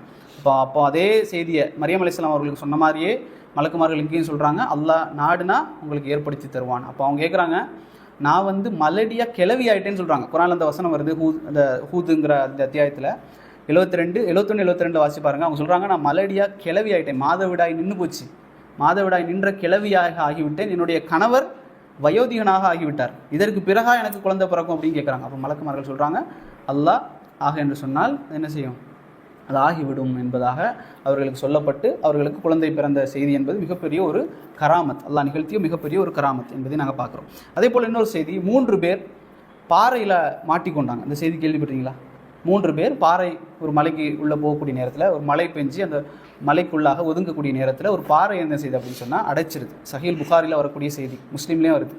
அப்போ இந்த 3 பேர் உள்ள அடைக்கப்பட்ட உடனே அவங்க என்ன செய்கிறாங்கன்னு சொன்னால் ஒரு முடிவு எடுக்கிறாங்க, நம்ம 3 பேரும் அல்லாஹ்விடத்தில் ஒரு துவா செய்வோம், நம்ம செஞ்சதை சொல்லி துவா செய்வோம், அதன் மூலம் அல்லாஹ் இந்த பாறையை விளக்கலாம் அப்படின்னு சொல்லி. அப்போ முதலாவது மனிதர் சொல்கிறாரு, எங்கள் வீட்டில் ஒரு ஆட்டு இருந்துச்சு, அந்த ஆட்டில் நான் தினமும் பால் கறப்பேன், பால் கறந்து என்னுடைய வயதான பெற்றோர்கள் எனக்கு இருந்தாங்க, அவர்களுக்கு குடிக்க கொடுத்து விட்டு அவர்கள் குடித்ததற்கு பிறகு இருப்பதைத்தான் என்னுடைய மனைவிக்கும் பிள்ளைக்கும் நான் கொடுப்பேன் அப்படின்னு சொல்லி அவர் சொல்கிறாரு. ஒரு நாள் நான் வருவதற்கு என்ன செஞ்சிருச்சு, தாமதமாகி விட்டது. அப்போ என்னுடைய பெற்றோர்கள் என்ன செய்கிறாங்க, இரவில் தூங்கி விட்டார்கள். அப்போ நான் பார்க்குறேன், பெற்றோர்கள் தூங்கி விட்டார்கள், என்னுடைய பிள்ளைகள் அழுது கொண்டே இருந்தது, வயிறு பசி, மனைவி பசியோடு இருந்தா. அப்போது நான் என்ன செய்யலை, அந்த உணவை அவர்களுக்கு கொடுக்கலை, அவர்கள் அழுது கொண்டே இருந்தார்கள். நான் என்னுடைய தாய்க்கு காலடியின் பக்கத்திலே இருந்தேன், அவர்கள் விழித்து அந்த பாலை குடிக்கும் வரை, அவர்கள் குடித்ததற்கு பிறகு தான் என் குழந்தைக்கு கொடுத்தேன். யா அல்லாஹ், நான் இதை செஞ்சது உனக்காகத்தான், அந்த உனக்காகத்தான் என்பது உண்மையாக இருந்தால் இந்த பாறையை விளக்கு அப்படின்னு சொன்னார். அந்த பாறை கொஞ்சம் விலகியது. 2வது மனிதர் சொன்னார், எனக்கு ஒரு ஒரு பெண் இருந்தா, ஒரு பெண், அவள் ஒரு பாவப்பட்ட பெண், அவளுக்கு ஒரு 100 தீனார் தேவைப்பட்டுச்சு. அவள் எல்லாத்துக்கிட்டையும் கேட்டாள் 100 தீனார், அவளுக்கு அது கிடைக்கவே இல்லை. அதுக்கு பிறகு எனக்கு தெரியும் என்கிட்ட 100 தீனார் என்கிட்ட இல்லை, அந்த பெண்ணுக்கு கொடுக்கணும் அப்படிங்கிறது எனக்கு தோணுது. ஏன்னு சொன்னால் அந்த பெண்ணை அவர் விரும்பினார், இந்த பெண்ணை எப்படியாவது அடையணும்னு அவர் ஆசைப்பட்டார். இவர் என்ன செய்கிறாரு, 100 தினாரை வேறு எங்கேயோ இருந்து எடுத்துகிட்டு வந்து கடன் வாங்கி இந்த பெண்ணுக்கு வந்து கொடுக்கறதுக்கு விரும்புகிறாரு. கொடுத்துட்டு சொல்கிறாரு, நான் வந்து உனக்கு இந்த 100 தினாரை தர்றேன், ஆனால் நீ என்னோடு தவறாக ஈடுபட வேண்டும் அப்படின்னு சொல்கிறார். உடனே இந்த பெண் என்ன செய்கிறா, வேறு வழி இல்லாமல் அது சம்மதிக்கிறாங்க. சம்மதித்ததுக்கு பிறகு அந்த செய்தியில் வரும், அந்த 2 கால்களுக்கு மத்தியில் அவர் அமர்ந்தவுடன் அந்த பெண் சொன்னால், இத்தகுல்லா, அல்லாஹ்வை அஞ்சுக்கொள் அப்படின்னு சொல்கிறார். அல்லாஹ்வை அஞ்சுக்கொள், என்னுடைய முத்திரையை அனுமதியின்றி உடைத்து விடாதே அப்படின்னு சொல்கிறார். சொன்ன உடனே அந்த மனிதர் அங்கேருந்து எந்திரிச்சார். உடனே அங்கேருந்து போயிட்டார். அவர் சொல்கிறாரு, யா அல்லாஹ், நான் இதை வந்து உனக்காகத்தான் செஞ்சேன், வேறு யாருக்காகவும் இல்லை, வேறு யாருமே அங்கே இல்லை. இந்த செய்தி நான் அப்படி பண்ணியிருந்தா கூட வேறு யாருக்கும் தெரியாது. ஆனால் உனக்காகத்தான் நான் அதை விட்டு வந்தேன். இன்னும் அந்த 100 தினாரை கூட அவளுக்காக நான் கொடுத்து விட்டு தான் வந்தேன் அப்படின்னு சொல்லி அல்லாஹ்விடத்தில், யா அல்லாஹ், உனக்காக செய்தேன், இதை நீ ஏற்றுக்கொண்டிருந்தால் இந்த பாறையை விலக்குன்னு சொன்னார். அந்த பாறை விலகியது. 3ஆவதாக ஒரு மனிதர் இருந்தார். அவருக்கு ஒரு சா அளவுக்கு கேழ்வரகு கூலியாக கொடுப்பதற்கு அந்த பயிர் போடுவாங்கள்ல, அந்த மாதிரி போட்டுக்கிட்டு அந்த கூலி வாங்காமல் அந்த மனிதர் போயிட்டார். அந்த கூலி அவர் கொடுக்கல. பிறகு கொஞ்ச காலம் போகுது, இவர் வந்து வசதி ஆகிட்டார். அந்த கேழ்வரகு அந்த போட்டு ஆடு மாடு என்று பெரிய வசதியை அவர் அடைஞ்சிட்டார். அடைஞ்சதற்கு பிறகு அந்த மனிதர் பல காலத்திற்கு பிறகு அவர் திரும்பி வர்றார். வந்த உடனே அவர் கேட்டார், மாதிரி கூலி இருக்குது, அது தாங்க அப்படின்னு சொல்லி. இப்போ இவர் சொன்னார், இந்த ஆடு மாடு அதன் மூலம் வந்த எல்லா செல்வத்தையும் என்ன செய்யுங்க, நீங்கள் எடுத்துக்கொள்ளுங்க அப்படின்னு சொல்லி அவர் சொன்னார். எடுத்துக்கொண்டார். அப்போ இதை வந்து அவர் சொல்கிறார், இதை நான் உனக்காக, எல்லாம் உனக்காக செய்தேன், இதை உனக்காக மட்டும் நான் செய்ததாக இருந்தால் நீ இந்த பாறையை விலக்கி விடு அப்படின்னு சொல்கிறார். அந்த பாறை என்ன செய்யப்பட்டது, விலகியது என்ற செய்தியை சஹீல் புகாரியில் 2215வது செய்தியாகவும், முஸ்லீமில் 2743வது செய்தியாகவும் பார்க்கலாம். இப்போ இதன் மூலம் இன்னொரு விஷயம் தெரிய வருது. அல்லாவுக்காக நாங்கள் ஒன்று செய்கிறது, நிறைய விஷயங்கள் அல்லாவுக்காக தான் செய்கிறோம், ஆனால் இன்னும் பியூரிட்டி, அதாவது இன்னும் தூய்மையாக அல்லாவுக்கு மட்டும் தெரிகிறது போல். உதாரணமாக நம்ம ஊரில் ஒருத்தர் இருக்கிறார், அல்லது நம்ம சுற்றி யாராவது தெரிஞ்ச மக்கள் முகம் இருக்குது, அவருக்கு வந்து ஏதாவது சதக்கா தேவை, ஜக்காத் தேவைன்னு வைங்களேன், உடனே நம்ம கொடுப்போம். ஏன் அப்படின்னு சொன்னால், இன்னைக்கு கொடுத்தா நாளைக்கு வந்து பள்ளிவாசலுக்கு வரக்கூடிய நேரத்தில் நம்ம பார்த்து சிரிப்பார். இதை நம்ம எதிர்பார்ப்போம். மனிதன் என்ற அடிப்படையில் யாருக்காவது உதவி செஞ்சால் அவர் நம்மளை பார்த்து சிரிப்பார் அப்படிங்கிறது எதிர்பார்ப்போம். ஆனால் இன்னொரு சமயம் இருக்குது, நம்ம ரோட்டில் போயிட்டு இருக்கிறோம், ஏதோ ஒரு ஹைவே, ஏதோ ஒரு ஊர், தெரியாத ஒரு ஊர், அவரை இனிமேல் பார்க்கவே மாட்டோம், ஆனால் அவர் ஒரு கஷ்டத்தில் இருக்கிறாருன்னு வைங்களேன். அவருக்கு ஏதாவது செய்யக்கூடிய நேரத்தில் நம்மளோட எதிர்பார்ப்பு என்ன அப்படின்னு சொன்னால் எதுவுமே இருக்காது. நம்மளுடைய எதிர்பார்ப்பு எதுவுமே இல்லை. அவர் கஷ்டப்படுறாரு, அல்லாஹ்வுக்காக நான் கொடுத்தேன்னு சொல்லி அந்த இடத்துல ஒரு உதவி செஞ்சு பாருங்கள். அந்த உதவியை யார்கிட்டையும் சொல்லாமல் பாதுகாக்கணும். வாழ்நாள் முழுவதும் மனைவி கூட தெரியாமல், பிள்ளை கூட தெரியாமல், மனைவிகிட்ட கூட என்ன செய்யக்கூடாது, நான் வந்து ஒரு நல்லதுக்காக நான் சொல்லி காட்டுறேன், நான் இப்படி செஞ்சேன் அப்படிங்கிறதுக்காக கூட இல்லாமல், பிள்ளை கூட தெரியாமல், நண்பனுக்கு கூட தெரியாமல், சில நேரங்களில் இப்படி செஞ்சுட்டு வந்திருப்போம். நண்பர்கள் எல்லாம் சேர்ந்து என்ன செய்வாங்க, இவன் ஒரு கஞ்ச பையன், இவன் ஒரு காசு ஒருத்தனும் கொடுக்க மாட்டான், இப்படி சொன்னால் கூட வாய் வரும், நான் அதை செஞ்சேன் அப்படின்ற மாதிரி. இப்படி கூட இல்லாமல் அதை மறைச்சி வச்சிங்கன்னு வைங்களேன். அதை கொண்டு நீங்கள் அல்லா இடத்துல துவா செய்தால் அல்லாஹ் அந்த துவாவை ஏற்றுக்கொள்வான் என்ற ஒரு செய்தியை நாங்கள் இந்த ஹதீஸினூடாக நாங்கள் பார்க்குறோம். அதே போல் ஹுபைப் ரலியல்லாஹு அன்ஹு அவர்கள் ஒரு சஹாபி. இவங்க வந்து என்ன செஞ்சாங்க அப்படின்னு சொன்னால் 3 பேராக போனாங்க. ஹுபைப் ரலியல்லாஹு அன்ஹு, அதே போல் இன்னும் 2 சஹாபாக்களும் போகக்கூடிய நேரத்தில், அதாவது மதீனாவிலிருந்து மக்கா அந்த பகுதிக்கு, மக்காவுக்கு போகக்கூடிய நேரத்திலேயே கைது செய்யப்படுறாங்க. அதில் 2 பேர் கொல்லப்படுறாங்க. ஹுபைப் ரலியல்லாஹு அன்ஹு அவர்கள் மட்டும் வீட்டுக்கு கடத்தி வைக்கப்படுறாங்க. மக்காவில் வந்து கடத்தி வைக்கப்படுறாங்க, வீட்டு சிறையில் அடைக்கப்படுறாங்க. ஏன்னு சொன்னால் அந்த காலம் வந்து கொல்லக்கூடாது என்ற புனித காலத்தில் இருந்தாங்க மக்காவாசிகள். நம்ம சொன்னோம், ஹஜ்ஜுடைய பயானில் கூட சொல்லியிருந்தோம், சில புனித மாதங்களில் கொலை செய்ய மாட்டாங்க. அப்போ இந்த புனித மாதத்தில் வந்து அவர் இருக்கக்கூடிய நேரத்தில் அவர் வீட்டு சிறையில் தான் ஹுபைப் ரலியல்லாஹு அன்ஹு அவர்கள் அடைச்சு வைக்கப்பட்டாங்க. அடைச்சு வைக்கப்பட்ட நேரத்தில் அவருடைய தண்டனை என்னென்னா, கழுமரத்தில் ஏற்றி கொல்லப்படுற அந்த தண்டனை. அப்போ அந்த வீட்டு சிறையில் இருக்கக்கூடிய நேரத்தில் அந்த கூட்டம் என்ன செய்யுது அப்படின்னு சொன்னால், இவரை வீட்டு சிறையில் அடித்து கைகளெல்லாம் விலங்கிட்டு அவரை வந்து வீட்டில் அடைச்சி வைக்கிறாங்க. அப்போ அவர் என்ன கேட்குறாரு, எனக்கு வந்து நான் மௌத்தாக போகிறேன், எனக்கு வந்து கத்தி கொடுங்க, அதாவது என்னுடைய முடிகள், உடலில் இருக்கக்கூடிய முடிகள் எல்லாம் நான் அகற்றணும், மௌத்தாகிறதுக்கு முன்னால் நான் அகற்றணும், எனக்கு கத்தி கொடுங்க அப்படின்னு சொல்லி கேட்குறாரு. அப்போ அந்த வீட்டினுடைய ஒரு பெண்மணி என்ன செய்கிறாங்கன்னு சொன்னால், பிளேடு அந்த மாதிரி ஏதோ ஒன்று கொடுக்குறாங்க, சவர கத்தி ஏதோ கொடுக்குறாங்க. கொடுத்த உடனே அவர் அதை வாங்கிட்டு அந்த பெண்மணி திரும்பி போயிட்டு யோசிக்கிறாங்க, அவளுடைய ஒரு மகனோ அல்லது மகளோ என்ன செய்கிறாங்கன்னு சொன்னால், ஓடி போய் ஹுபைப் ரலியல்லாஹு மடியில் உட்காந்துட்டாங்க. அப்போ அந்த பெண்மணி நினைக்கிறா, வந்து திருப்பி ஓடி வந்து பார்க்குறா. அந்த பெண்மணி பார்த்த உடனே கத்தி, மடியில் குழந்தை, அந்த வந்து பதறி அப்படியே நிற்கிறா, எதுவுமே பேசாமல். என்ன ஹுபைப் ரலியல்லாஹு கேட்குறாங்க, நான் இந்த குழந்தைய வந்து ஏதாவது பண்ணிடுவேன், நீ பயப்படுறியா அப்படின்னு கேட்குறா. நான் வந்து இந்த குழந்தைய எதுவுமே பண்ண மாட்டேன், நான் வந்து அல்லாஹ்வுக்காக மரணிக்கிறது தான் நான் என்ன செய்கிறேன், நான் விரும்புகிறேன், இந்த குழந்தையை கொன்று அதன் மூலம் நான் தப்பிச்சிடணும் அப்படிங்கிறத நான் ஒரு காலம் செய்ய மாட்டேன், நீ பயப்படாத அப்படின்னு சொல்கிறான். அப்படி அவர் சொன்ன உடனே இந்த செய்தியெல்லாம் அந்த பெண் தான் சொல்கிறாங்க. அந்த பெண் சொல்கிறாங்க, இந்த ஹுபைப் ரலியல்லாஹு அன்ஹு அவர்களைப் போல ஒரு நல்ல மனிதரை என் வாழ்நாளில் நான் பார்த்ததில்லை. அவர் சில நேரங்களில் கையில் விலங்கிடப்பட்டிருக்கும், எங்களுடைய வீட்டினுடைய சிறையில் தான் அவர் அடைச்சி வைக்கப்பட்டிருப்பார். ஆனால் அவருடைய கைகளில் திராட்சை கொலைகளை அவர் சாப்பிட்டு கொண்டிருப்பதை நான் பார்த்திருக்கிறேன்னு சொல்கிறார் அந்த பெண். அப்போ அவர் சொல்கிறா, இன்னும் கூடுதலாக மக்காவினுடைய அந்த காலகட்டம் என்பது எங்குமே திராட்சை விளையாத காலகட்டம், திராட்சையினுடைய சீசனே கிடையாது. ஆனால் அவருடைய கைகளில் திராட்சை இருக்கும், அவர் அதை சாப்பிட்டு கொண்டிருக்கக்கூடிய காட்சிகளை நான் பார்த்திருக்கிறேன். எங்கள் வீட்டில் யாருமே அவருக்கு அதை கொடுக்கவும் இல்லை. ஆனால் நான் உறுதியாக சொல்கிறேன், அவர் சொல்கிறா, நான் உறுதியாக சொல்கிறேன், இது மனிதர்களால் கொடுக்கப்பட்ட திராட்சை இல்லை அப்படின்னு சொல்லி அவங்க சொல்லக்கூடிய செய்தி. ஏன்னா ஹுபைப் ரலியல்லாஹு அன்ஹு எப்படிப்பட்டவங்க அப்படின்னு சொன்னால், ஏன் அவருக்கு இப்படி வழங்கப்பட்டது அப்படிங்கிறத நம்ம தெரிஞ்சுக்கொள்ளணும். இது ஒரு கராமத். கிராமத்தில் ஏன் அவருக்கு அப்படிங்கிறத நம்ம தெரிஞ்சுக்கொள்ளணும், எப்படிப்பட்ட மனுஷர் அப்படிங்கிறத. அவருடைய மரணத்தினுடைய அந்த நாள் வருது. நாள் வந்த உடனே அவர் நிப்பாட்டி வைக்கப்படுறாங்க. நிப்பாட்டி வச்ச உடனே இவருடைய ஈமான் எப்படின்னா பலமானது. சஹாபாக்களுடைய ஈமான் சும்மாவே என்ன பலமான ஈமான். ஆனால் இவர் எப்படின்னு சொன்னால் அதுலேயும் கொஞ்சம் பலமுள்ள ஈமான் கொண்டவர். அவர்கிட்ட என்ன கேட்டாங்க அப்படின்னு சொன்னால், எதிரிகள் இந்த மாதிரி பிலால் ரலியல்லாஹு அன்ஹு அவர்கள் மற்ற சஹாபாக்கள்கிட்ட கேட்ட போல், நீ லாத் உஸாவை விட்டுரு, அல்லது லாத் உஸாவை நான் வணங்குறேன், அல்லாஹை விட்டுரு, இப்படியெல்லாம் அவங்க சொல்லலை. சிறுக்கு வைக்கிறத பற்றி அவங்க பேசவே இல்லை.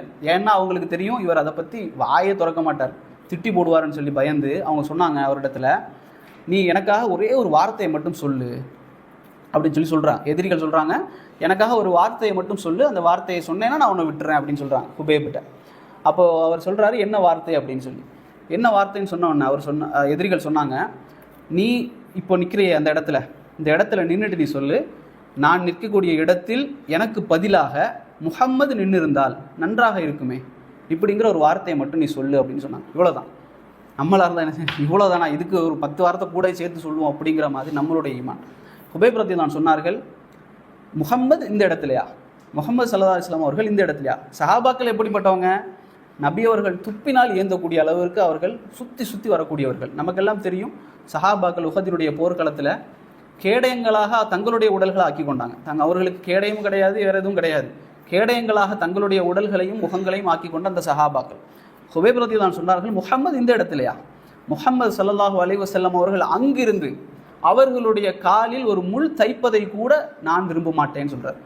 சொன்ன உடனே அவங்க கொல்வதற்கு தயாரான உடனே ஹுபைப் ரலியல்லாஹு சொன்னாங்க, யா அல்லாஹ், 3 துவாக்களை கேட்டாங்க.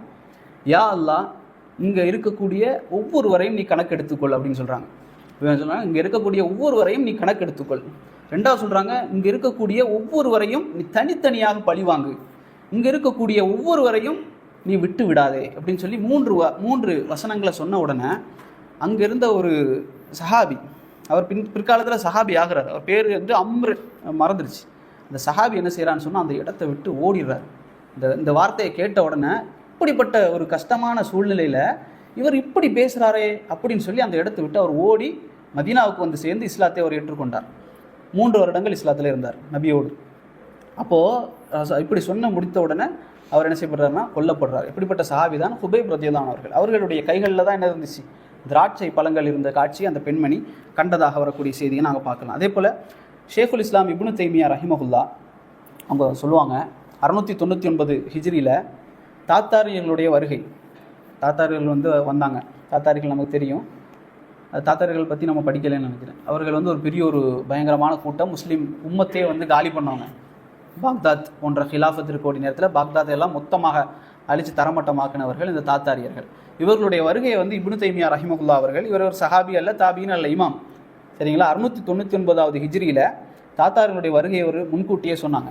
அதே போல் 702வது ஹிஜ்ரியில் அவர்கள் சிரியாவுக்கு வருவார்கள் என்பதையும் அவர்கள் சொல்லியிருந்தார்கள். அதே போல் முஸ்லீம்கள் வெற்றி பெறுவார்கள், அவர்களுக்கு எதிராக முஸ்லீம்கள் வெற்றி பெறுவார்கள் என்று 70 முறைக்கு மேலாக அவர்கள் சத்தியம் செய்தார்கள் என்று இப்னு கையிம் ரஹிமஹுல்லா அவர்கள் சொன்னார்கள். அது நடந்தது. அதே போல் கைஸ் இப்னு அபு ஹாத்திம் ரலியல்லாஹு அவர்கள் சொல்கிறாங்க, ஹாலித் இப்னு வலீத் இருக்கிறாங்க இல்லையா, அல்லாஹ்வுடைய போர்வாள்.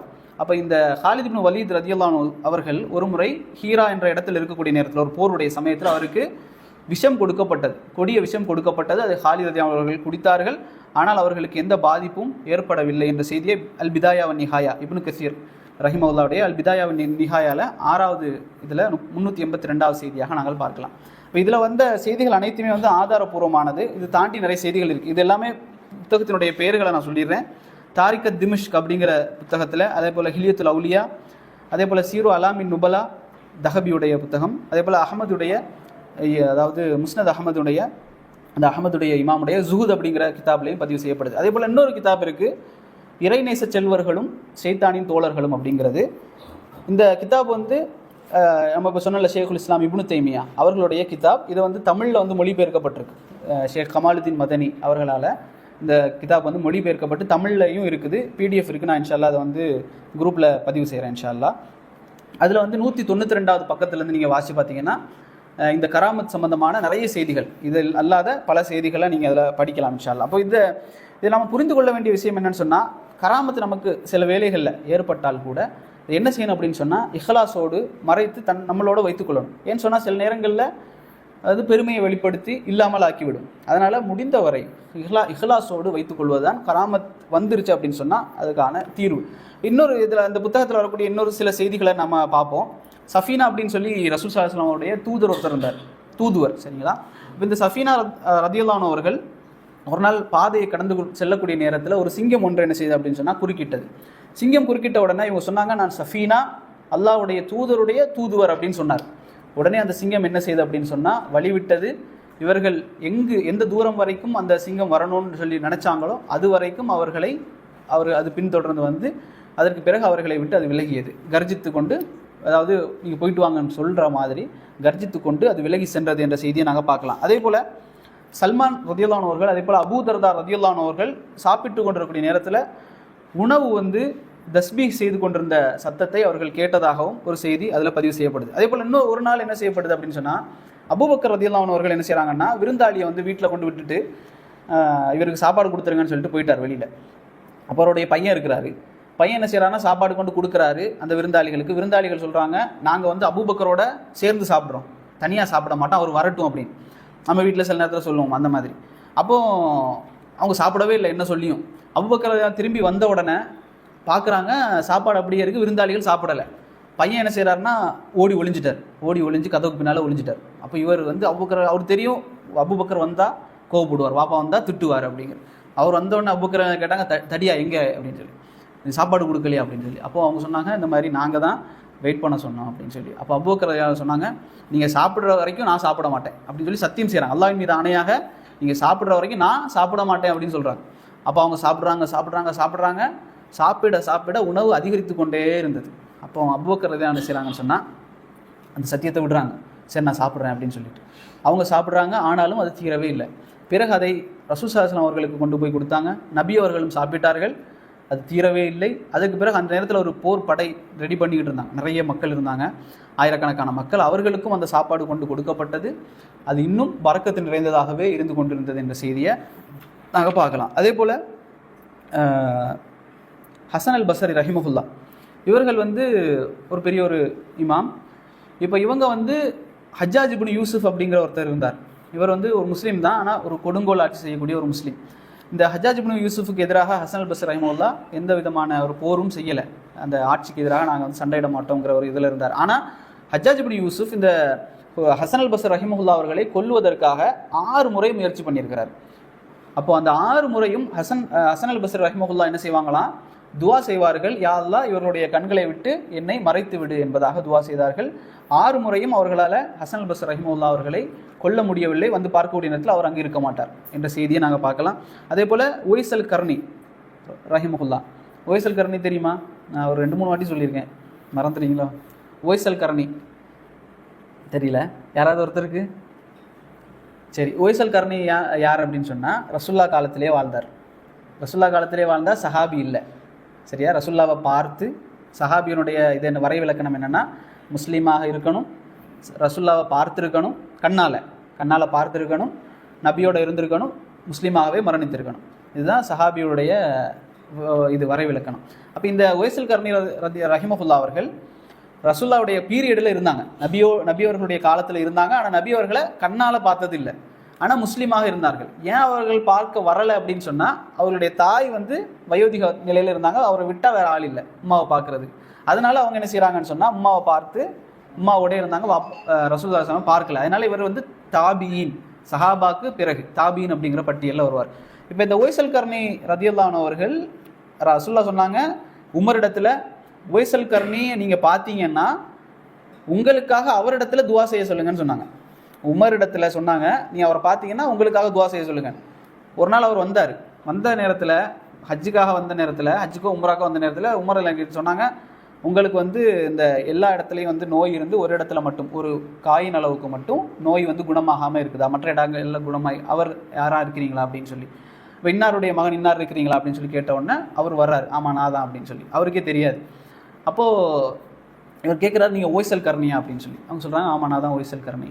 அப்போது இவர் உமர் சொன்னாங்க, எனக்காக நீங்கள் துவா செய்யுங்க அப்படின்னு சொல்லி. அப்போ அவர் சொல்கிறாரு, நான் துவா செய்கிறதா, நீங்கள் உமர், நீங்கள் தான் எனக்காக துவா செய்யணும் அப்படின்னு சொல்லி சொன்னோன்னே, இல்லை ரசூல் ஸல்லல்லாஹு சொன்னாங்க நீங்கள் எனக்காக துவா செய்யணும் அப்படின்னு சொல்லி சொன்னாங்க அப்படின்னு சொல்லி. அதுக்கு பிறகு அவர் துவா செஞ்சார். அப்போ இந்த உவைசல் கர்னி ரஹிமஹுல்லா அவர்கள் மரணிக்கக்கூடிய நேரத்தில் அவங்கள வந்து மரணிச்சிட்டாங்க. அவர்கள் வந்து அந்த கூட இருந்த மக்கள் சொல்கிறாங்க, உவைசல் கர்னி ரஹிமஹுல்லா அவர்கள் மையத்தாக இருக்கக்கூடிய நேரத்தில் அவரிடத்துல என்றும் இல்லாத ஒரு கஃபன் துணி அவரோடு இருந்ததை நாங்கள் பார்த்தோம் அப்படின்னு சொல்லி. மரணிக்கக்கூடிய நேரத்தில் அவர்கிட்ட கஃபன் துணியே அது வரைக்கும் இல்லை. ஆனால் அவர் மௌத்தான உடனே அவரிடத்துல அந்த கஃபன் துணி இருந்ததை நாங்கள் பார்த்தோம்.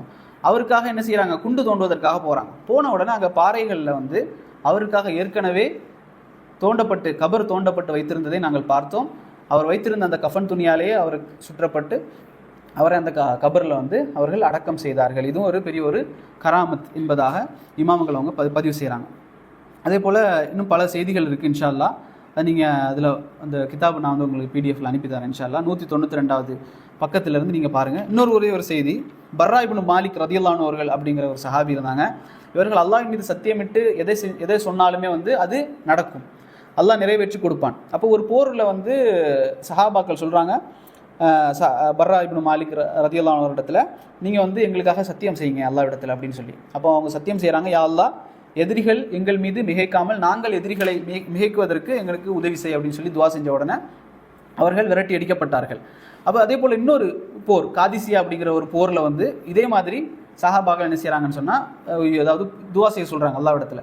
அப்போ அவங்க துவா செஞ்சாங்க, இதே மாதிரி யா அல்லாஹ் எதிரிகளை எங்களை மீது மிகைக்க விடாமல் நாங்கள் எதிரிகளின் மீது மிகைப்பதற்கு நீ வந்து உதவி செய் அப்படின்னு சொல்லிக்கிட்டு எக்ஸ்ட்ராவாக ஒன்று சொல்கிறாங்க, இந்த போரில் முதலாவதாக ஷஹீதாகக்கூடியவனாக என்னை நீ ஆக்கிவை அப்படின்னு சொல்லி துவா செய்கிறாங்க. அப்போ இதே போலயே அந்த போரில் வந்து முஸ்லீம்கள் வெற்றி பெற்றார்கள். முதலாவதாக பர்ரா இப்னு மாலிக் ரதியல்லாஹு அன்ஹு அவர்கள் ஷஹீதாக்கப்பட்டார்கள் என்ற செய்தியை நாங்கள் பார்க்கலாம். அப்போ இந்த எல்லா செய்திகளும் என்ன சொல்லுது அப்படின்னு சொன்னால், இந்த அற்புதங்கள் அதிசயங்கள் வந்து வெறுமனே நபிமார்களுக்கு மட்டும் நடக்காது, நல்ல மனிதர்களுக்கும் நல்லடியார்களுக்கும் இது நடக்கும். நல்லடியார்கள் என்பவர்கள் தர்காக்களில் உட்கார்ந்து தலைப்பாய் கட்டி பத்தி வைத்து கொண்டு இருந்தால் மட்டும்தான் நல்லடியார்கள் என்பது அல்ல. நம்மளாலையும் என்ன செய்ய முடியும், நல்லடியார்களாக ஆக முடியும். அதற்கு முதலாவதாக நம்ம என்ன சொன்னோம், அவர்களுக்கு லா ஹவுஃபுன் அலைஹிம் வலா ஹும் யஹ்ஸனூன், அவர்களுக்கு கவலையும் இருக்காது பயமும் இருக்காது. அதே போல் இன்னொரு வசனம் சொன்னோம், அல்லதீன ஆமனு வக்கானு யத்தகூன், அவர்கள் ஈமான் கொண்டிருப்பார்கள், தக்குவா உள்ளவர்களாக அல்லாஹ்வை அஞ்சக்கூடியவர்களாக அவர்கள் இருப்பார்கள், தனிமையிலும் பொது வெளிகளிலும் அவர்கள் அல்லாஹ்வை அஞ்சு கொள்ளக்கூடியவர்களாக இருப்பார்கள். அப்போ இந்த ரெண்டு தன்மைகள் தான், இந்த ரெண்டு தன்மைகள் யாரிடத்தில் உள்ளதோ அவர்கள் நல்லடியார்களாக இருப்பார்கள். இன்னும் அல்லாஹ்வை நெருங்குவதற்கு அல்லாஹ் சொல்கிறான், ரசூல் ஸல்லல்லாஹு அலைஹி வஸல்லம் சொல்கிறார்கள், ஒரு மனிதன் சுன்னத்தான தொழுகைகள் நஃபீலான தொழுகைகளை கொண்டு அல்லாஹ்வை நெருங்குகிறான். ஃபர்லான தொழுகையை தொழுகிறோம் என்று சொன்னால் சுன்னத்துகளையும் நஃபீலான தொழுகைகளையும் அதிகப்படுத்துவதன் மூலமாக, சஜிதாவை அதிகமாக செய்வதன் மூலமாக அல்லாஹ்வை அந்த மனிதன் நெருங்கி கொண்டே இருக்கின்றான். எந்த அளவிற்கு அல்லாஹ் பார்க்கக்கூடிய கண்ணாக, தொடக்கூடிய கைகளாக, நடக்கக்கூடிய கால்களாக, கேட்கக்கூடிய காதுகளாக அல்லாஹ் மாறக்கூடியவரை, அது நம்ம கேட்கக்கூடிய விஷயங்கள் அல்லாஹ்வுக்கு விருப்பமானதாக இருக்கும், செய்யக்கூடிய காரியங்கள் இப்படி அல்லாஹ் வந்து நம்மளோடு இருக்கக்கூடிய அளவிற்கு அந்த நல்ல அமல்கள் வந்து என்ன செய்யும், கொண்டு போய் சேர்க்கும் என்று ரசூல் ஸல்லல்லாஹு அலைஹி வஸல்லம் அவர்கள் சொல்லி தந்தாங்க. அப்போது ஈமானை நான் ஃபஸ்ட்டு ஈமான் இருக்குல்ல, ஈமானுடைய நம்பிக்கைகள் என்ன, ஈமான் என்றால் என்ன, ஈமான் நம்பிக்கை கொள்ள வேண்டிய 6 விஷயங்கள் என்ன, அதை நாம் ஒன்றொன்றாக படிக்கணும். அல்லாஹ் என்றால் யார், அல்லாஹ்வுடைய பண்புகள் என்ன, அதை பற்றி தெரிந்து கொள்ளணும். அதே போல் மலக்குமார்கள் என்றால் யார், நபிமார்கள் என்றால் யார், வேதங்கள் என்றால் என்ன, கலா கதர் விதி என்றால் என்ன, விதியை எப்படி நம்ப வேண்டும், இப்படி ஈமான் சம்பந்தமாக வரக்கூடிய எல்லா விஷயங்களையும் படித்து தெரிந்து கொள்ள வேண்டும். அதே போல் நபி அவர்கள் கற்றுத்தந்த இந்த சுன்னத்தான காரியங்கள் எதுவெல்லாம் இருக்கிறதோ அதையெல்லாம் நாம் படிக்கணும். அதே போல் தக்குவா என்றால் என்ன, இறையச்சம், மறைவிலும் வெளிப்படையாகவும் அல்லாஹ்வை அஞ்சி நடக்கக்கூடியவர்களாக நாங்கள் ஆகக்கூடிய நேரத்தில் நாங்களும் இன்ஷா அல்லாஹ் நல்லடியார்களாக ஆகலாம். மரணிக்கக்கூடிய நேரத்தில் அல்லாஹ் ரப்புல் ஆலமீன் நல்லடியார்களாக மரணிக்கக்கூடிய பாக்கியத்தை நம் அனைவருக்கும் அல்லாஹ் தந்தருவானாக. ஹாதா மைந்தி வல் இல்மு இந்தல்லாஹ் வக்கூலு கௌலி ஹாதா அஸ்தக்ஃபிருல்லாஹி லி வலக்கும். அஸ்ஸலாமு அலைக்கும் வரஹ்மத்துல்லாஹி.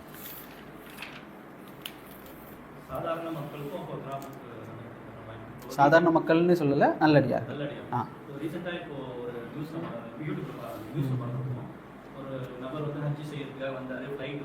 ஆமாம் ஆமாம் ஆமாம், அது கூட கராமத்தாக ஆமாம் எடுத்துக்கொள்ளலாம். நல்ல மக்களுடைய நல்ல நீயத்து, நீயத்து கூட இப்போ உதாரணமாக நமக்கு ஒரு பிள்ளை இருக்கான்னு வைங்களேன், மகன் இருக்கிறான், அந்த மகன் வந்து மக்காவுடைய இமாமாக ஆகணும்னு ஆசை வச்சுருப்போம் வைங்களேன்.